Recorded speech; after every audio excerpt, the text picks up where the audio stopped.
Pessoal, aqui nós temos uma questão da Unicamp, primeira fase de 2014. Ela fala sobre filogenética. Vamos dar uma olhadinha. Cladogramas são diagramas que indicam uma história comum entre espécies ou grupos de seres vivos.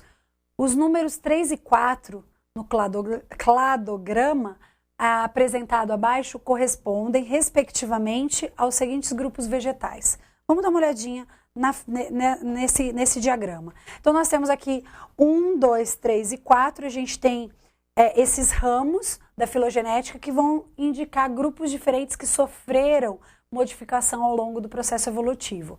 Então, essa região inicial aqui, nós temos um nó. O que acontece? A partir daqui, nesse caminho para o próximo nó, ocorreram modificações nas estruturas que garantiram novas características, né? Então, nós temos 4 grupos representados nesse diagrama. A partir do primeiro grupo, ele não tinha. Apareceu vasos condutores. Então, os vasos condutores são estruturas que vão ocorrer a partir do segundo, terceiro e quarto grupos vegetais. O primeiro grupo não apresentava ainda vasos condutores. A partir daqui, nós temos um novo incremento, que é a presença de sementes. Então, no caso do enunciado, os grupos 3 e 4 representados, eles já apresentam essa estrutura da semente. Então, a semente foi uma novidade evolutiva que acabou sendo incorporada e presente nos próximos grupos vegetais.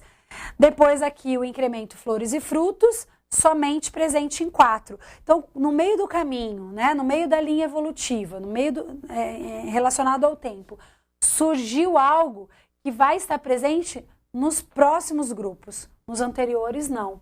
Então, é mais ou menos essa ideia quando a gente vê uma árvore filogenética, né, que é esse diagrama, cladograma, né, ele está relacionando exatamente isso. O que aconteceu de modificação que possibilitou um novo grupo evolutivo, novas características modificaram e então deram origem a novos grupos, né? Então, nós sabemos que, vamos dar uma olhadinha que a gente vai comentando.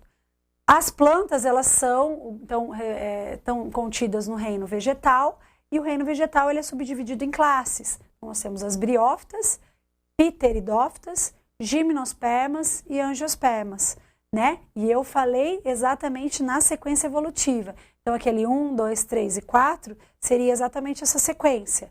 Vamos dar uma olhada. 1, briófitas, 2, pteridófitas, 3, gimnospermas e 4, angiospermas. Então, o que a gente tem? Briófitas não têm tecido condutor, elas são pequenas, diminutas. O transporte ocorre de célula a célula. Já em 2, as pteridófitas, nós temos, são as primeiras plantas a ter tecidos condutores, mas elas ainda não apresentam sementes, a reprodução é feita através de esporos. Então, quando a gente olha na parte posterior da folha, dos folíolos, né, da folha composta, a gente vê soros compostos de esporos, e na verdade não são sementes, né?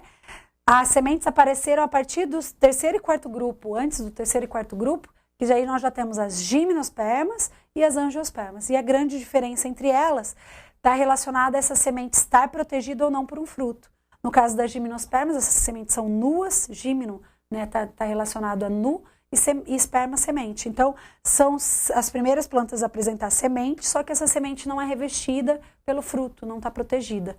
E no caso das angiospermas, são o último grupo mais evoluído, ele já apresenta flores e frutos, então essa semente é revestida por um fruto, né? E tendo uma maior atração de seres para se alimentar e acabar dispersando melhor essas sementes no ambiente.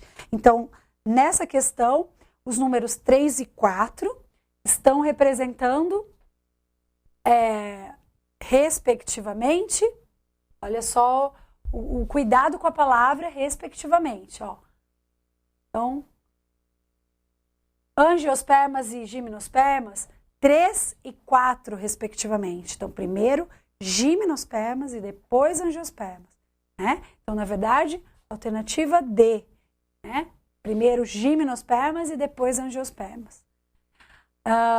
Nas outras nós comentamos, né? Pteridófitas ainda não possuem sementes e as briófitas nem vasos condutores, tá? Então, a alternativa correta, letra D, apresentam então semente, gimnospermas, e depois os frutos nas angiospermas.